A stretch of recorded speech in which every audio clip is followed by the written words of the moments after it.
जय श्री कृष्ण, जय श्री राधे, जय भगवत गीते, जय गुरुदेव। श्रीमद् भगवत गीता जी का 8वां अध्याय अक्षर ब्रह्म योग। ओम श्री परमात्मे नमः। अर्जुन वाच, कहा तब ये अर्जुन ने भगवान से, प्रभु क्या है ब्रह्म ये बताओ मुझे। कर्म क्या अधिभूत कहते किसे, अधिदैव किसको कहा आपने। क्या है अधियज्ञ भगवान कहो, रहता है इस देह में कैसे वो। जम जाता है जिनका मन आप में, अंतिम समय कैसे जाने तुम्हें। श्री भगवान वाच, परम पुरुष अविनाशी ब्रह्म है कहा, तो अध्यात्म स्वभाव है जीव का। सभी जीव पैदा हो जिस भाव से, कर्म नाम से ही है कहते उसे। है नाशी पदार्थ अधिभूत सब, अधिदैव है पुरुष हिरण्य गर्भ। अर्जुन अधियज्ञ के रूप में, रहता हूँ भीतर मैं इस देह के। अंतिम समय याद मेरी में ही, दे जो पुरुष छोड़ जाता कभी। इसमें नहीं कुछ भी संशय की वो, पा लेता है मेरे स्वरूप को।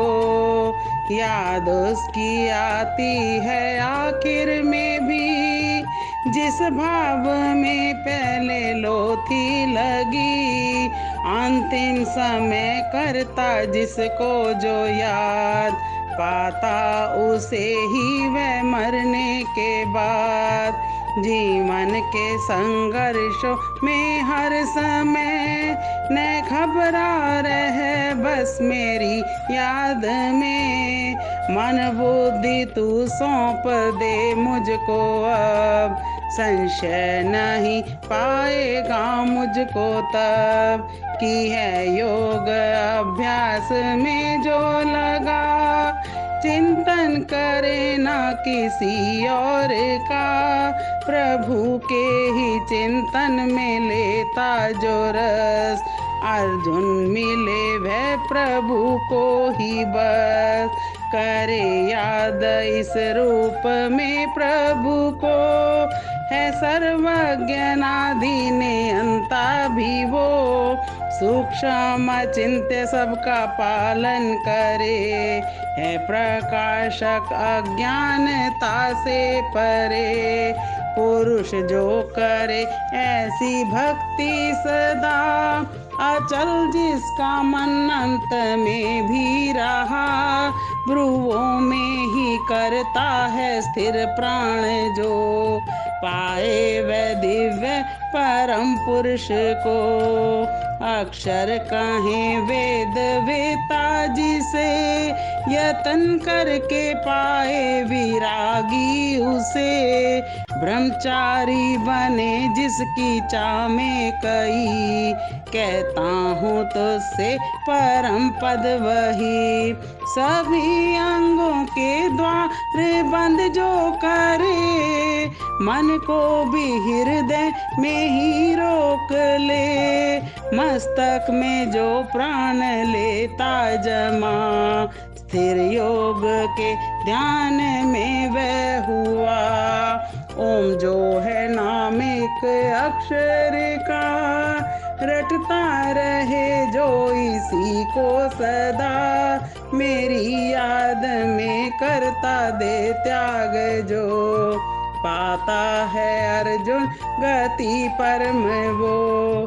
सदा याद मेरी में रहता है जो, कहीं और मन जिसका जाता ना हो। योगी जो हरदम मुझी में रहे, मिलता हूँ आसानी से मैं उसे। महाआत्मा मुझको पा लेते जो, सिद्धि परम मिल चुकी जिनको। नश्वर व दुखों के घर जगत में, मर कर न फिर वे कभी जन्म ले।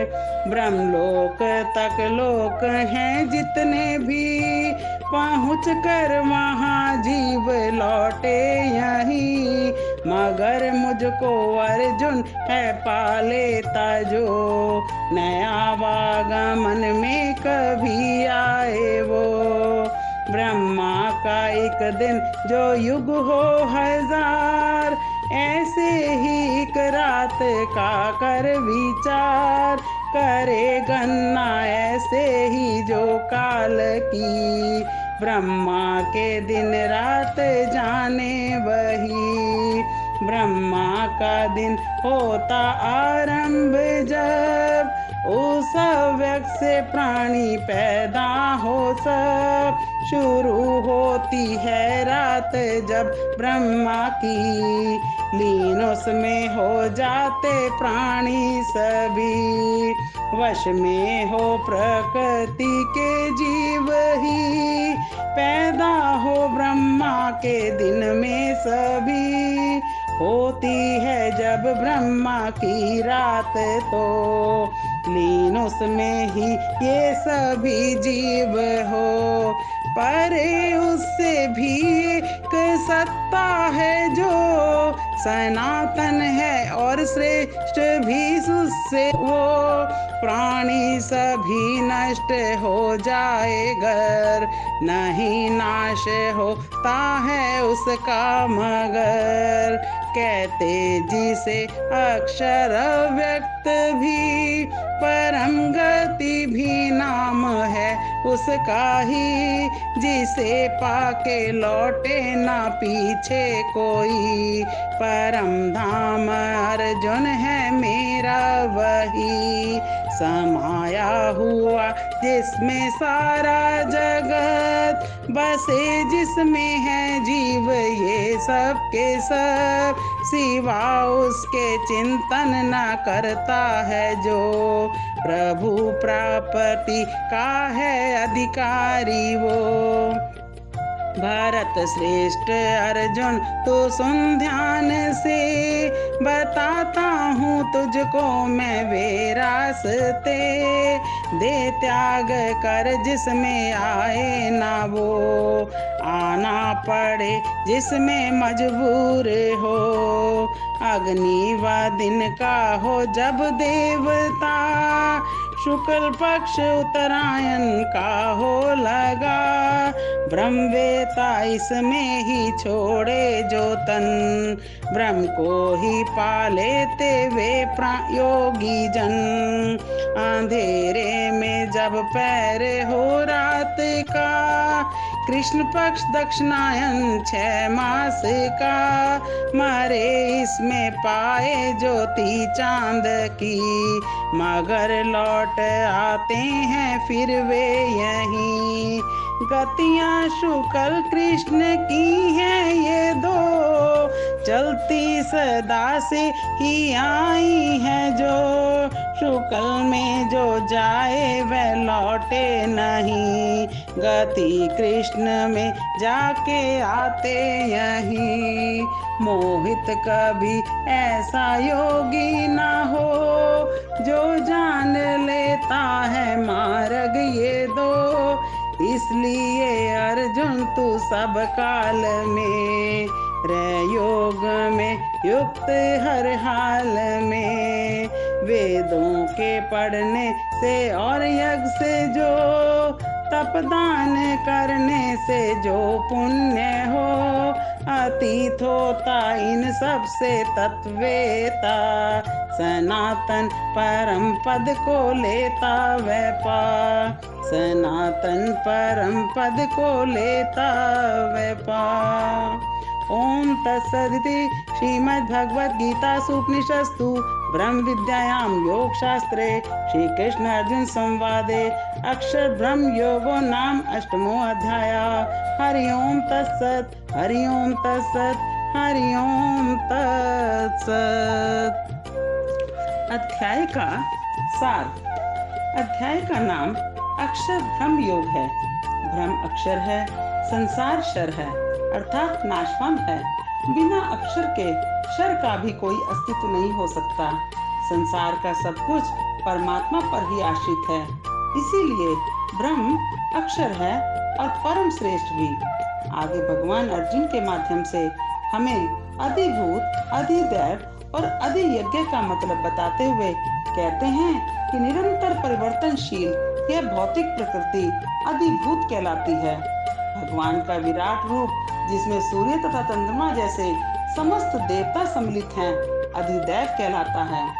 प्रत्येक देहधारी के हृदय में परमात्मा स्वरूप स्थित में परमेश्वर अधियज्ञ यानी यज्ञ के स्वामी कहलाता है।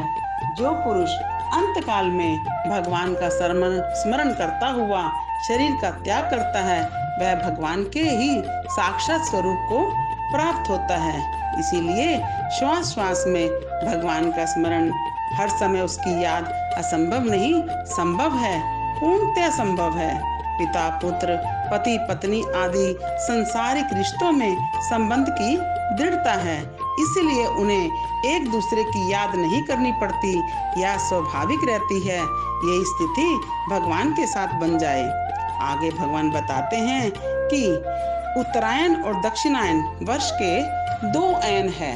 उत्तरायण यानी उधर गति, ज्ञान की स्थिति उत्तरायण है, इसीलिए इसके साथ अग्नि, ज्योति और शुक्ल शब्द ये सब प्रकाश के वाचक हैं। जहाँ ज्ञान है वहीं प्रकाश है। ज्ञान और प्रकाश की स्थिति में देह त्यागने पर स्वाभाविक ही उधर गति होगी। दक्षिणायन अज्ञान है, इसके साथ रात्रि, कृष्ण, अंधेरा। इस प्रकार अज्ञान ही अंधकार है। इस तरह स्थिति में देह त्यागने से आवागमन स्वाभाविक ही है। जब तक मनुष्य बाहरी संसार को ही सब कुछ माने हुए है, इसी के विषय पदार्थों का आकर्षण और भोग आसक्ति है, यह कृष्ण पक्ष है, बंधन है, जीवन की अधोगति है, दक्षिणायन है। इसके विपरीत परमात्मा का भाव, झुकाव, लगाव योग मार्ग है, शुक्ल पक्ष है, उधर गति है, उत्तरायण है। गुरुदेव कहते हैं कि समय तीव्र गति से बढ़ रहा है, जीवन का भरोसा नहीं, कब कौन सा क्षण आखिरी क्षण बन जाए निश्चित नहीं, इसीलिए हर समय योग में युक्त रहें।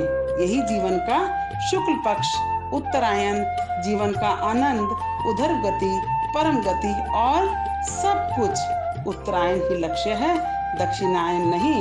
इसी लक्ष्य के साथ अध्याय संपूर्ण हुआ। श्री कृष्ण कृपा सब पर सब प्रकार से बनी रहे। श्रीमद् भगवत गीता जी के सभी अध्यायों के श्लोकों को विस्तार से समझने के लिए पूज्य गुरुदेव श्री गीता मनीषी स्वामी ज्ञानानंद जी महाराज द्वारा रचित गीता प्रेरणा अवश्य पढ़ें। जय श्री कृष्ण, जय श्री राधे, जय भगवत गीते, जय गुरुदेव।